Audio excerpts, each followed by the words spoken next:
নমস্কাৰ সকলোকে মোৰ ভিডিঅ'লৈ স্বাগতম জনাইছোঁ। ভিডিঅ'টো শেষলৈকে চাব।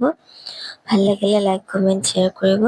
গা ধুই আহি ৰুটি বনাইছিলোঁ, ৰুটি আৰু কল এনেকৈ আজি ৰাতিপুৱা চাহকাপ খালোঁ, আকৌ খোৱালোঁ আৰু খাই বৈ লৈ দুপৰীয়া ভাত বনাবই হ'ল। আজি মাছ লৈছিলে আৰু পাচলি এডালো নাছিলে। কিহেৰে বনাম আজি বলকচোন চাওঁ।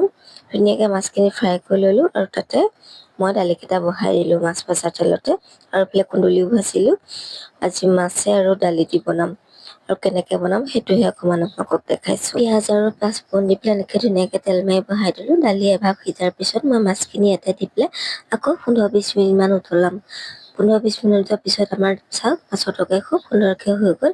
ইয়াতে মই 2 চামুচ নেমু চেপি পেলাই দিছোঁ আৰু মচুৰ দালি নেমু চেপি খাই খুব ভালেই লাগে। তাতে মাছ পৰিছে, নক'ব আৰু খুব সোৱাদ লাগিলে। এনেকৈয়ে সুন্দৰকৈ মই ককাক বাৰী দি লৈছোঁ। ককালে সুন্দৰকৈ বাৰী ল'লোঁ আৰু ককাক দিয়াৰ পিছতে আমি বাকী সকলোৱে খাম আৰু বাকী সকলোকে বাৰী দিছোঁ এনেকৈ সুন্দৰকৈ আৰু লগতে মৌ কেইটামান খাই ল'লোঁ আৰু ভিডিঅ'টো চাই কেনেকুৱা পালে কমেণ্ট কৰি জনাব।